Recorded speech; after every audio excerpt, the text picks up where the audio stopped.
dami ko nakikita online na nag-offer ng insurance. May mga kaibigan din ako na nag-message sa akin tungkol dito. I'm a full-time mom since I gave birth dahil gusto ko maging hands-on sa aming first baby. Kaya nag-resign ako at walang trabaho sa ngayon. Yung budget namin medyo saktuhan lang talaga sa daily expenses at bills namin. Si Habi lang ang nagtatrabaho sa ngayon. Kumbaga, wala pang sobra for insurance. Pero nagtataka ako doon sa mga nag-o-offer sa akin na parang ayaw maniwala na kulang talaga kami sa budget. Ipinipili talaga na dapat daw may insurance ako, lalo na si baby. Like it's badly needed sa buhay. Gets ko naman po na dapat may savings for the future, kaya sa MP2 kami nag-invest instead of insurance. Dati, nag-heart or comment sila sa mga post ko kasi close ko naman sila. Pero nung di nila ako na-convince about sa offer nila sa insurance, parang hangin na lang sila para sa akin. Though it's not a big deal for me. Wala naman sa akin yon kung magla-like sila sa mga post ko o hindi. So please enlighten me po sa lahat ng mga nababasa ko dito, lalo na doon sa mga may insurance na. Sa age ko na ito, late na ako natauhan na kailangan pala talaga. Kasi that time na nag-decide ako na kumuha ng mga ganyan, mataas na ang premium na babayaran ko because of my age. Hassle din yung mga pre-existing issues ko sa health.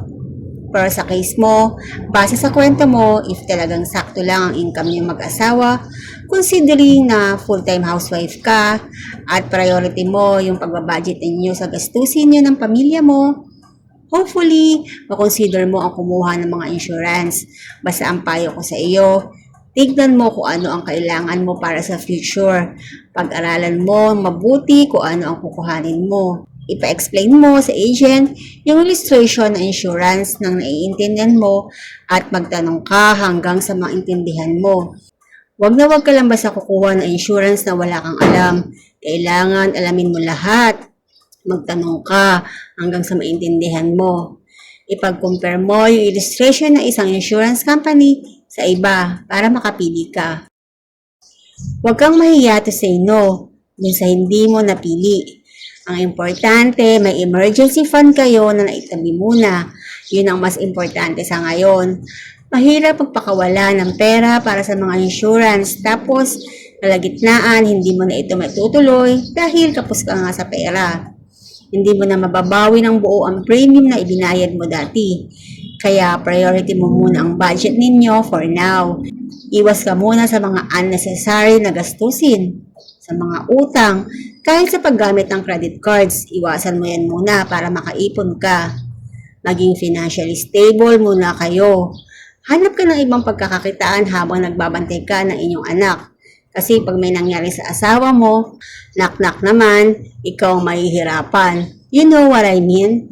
Mahirap ngayon ang buhay, kaya diskarte ka pa din. Mag-pray ka lang palagi para bigyan kanya ng guidance sa lahat ng iyong mga desisyon. God bless! If hindi talaga kaya ng budget, huwag ipilit. Sayang lang kasi if kukuha ka, tapos biglang ititigil mo ang paghuhulog. Pero dapat, bago malaman na talagang hindi kaya, mag-financial assessment muna. Like, ano ba ang mga sources of income mo at pagkano din. Ilista mo lahat yan, lahat ng inyong mga gastos monthly. Doon mo kasi makikita if may pwedeng palang bawasan na gastos, gaya ng kunwari sa pagkain sa labas o grab food. Tapos, kapag dumating yung time na kaya na ng inyong budget, i-prioritize mo ang kumuha ng insurance. Insurance is very important. Kumbaga, if something unexpected happened to you, like death, accidents, or critical illness, malaki ang naitutulong sa pamilya nyo ng claims na makukuha ninyo from insurance. Pero sa situation nyo, unahin lagi ang breadwinner ng pamilya na insured.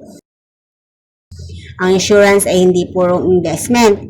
Hindi ibig sabihin ng lahat na naihulog mo ay yun din ang equivalent na makukuha mo. Kasi syempre may bayad ang pagiging insured mo. Pangalawa, nakadepende siya sa performance ng funds na pinili mo. Equity yan o bond. At kung maasikaso ang agent mo, asahan mo na lagi kanyang tutulungan if you need his or her service. As a widow or an orphan, kung gaano kahirap kapag walang naiwan ang breadwinner na insurance or money unless millionaire or mayaman sila. For sure, magiging believer ka ng insurance after that. Maganda po na merong insurance dahil di naman natin alam ang mangyayari bukas. Pero ang kunin mo lang po ay yung kaya ng iyong budget. Katulad dun sa asawa ko, bata pa, namatay na siya. Mabuti na lang at meron siyang insurance. Ang kinuha niya nung time na yon ay yung pinakamababa, almost 1K monthly. Naka 4 years naman siya ng hulog bago mamatay. So nakuha ko ang sum insured. Kahit pala di natapos ang 10 years na paghuhulog niya, basta biglang namatay ang insured person, nakukuha ang sum insured. Noon akala ko basta di matapos ang 10 years, hindi makukuha. Kaya doon ko lubusan na unawaan ang kahalagahan ng insurance. Kaya ngayon, ako bilang solo parent, kumuha din ako ng life and health insurance. Dahil ako na lang ang inaasahan ng aking mga anak. Masakit mawala ng mahal sa buhay, pero gumagaan ito kung meron nakukuha sa insurance. Mas lalong mabigat kung namatayan ka na nga, tapos lubog ka pa sa utang. Dati, sarado ang isip ko pagdating sa insurance. Pero habang nagkakaedad at may kaibigan ako insurance advisor, doon ko na-realize na dapat magkaroon ng insurance for backup if ever na magkaroon tayo ng sakit o worse, mawala tayo sa mundo. Lalo na, I have only child. Sa ngayon, wala pa akong extra budget para makapag-start ng insurance. Hoping soon magawa ko siya. By the way, my husband had insurance in his company, pero iba pa din pag meron siyang personal insurance. I-claim natin na makapag-start na tayo sa pagkuha ng insurance. Hindi ako masyadong excited sa MP2. Yung interest na 6% or 7% halos. Equal lang yan sa inflation. Tapos you cannot touch it for 5 years. Iba na rin ang present value in 5 years time, so wala rin halos kita. I think your concerns are valid. Insurance should not be forced, especially if it's not yet within your budget. Financial priorities will always be different for every family.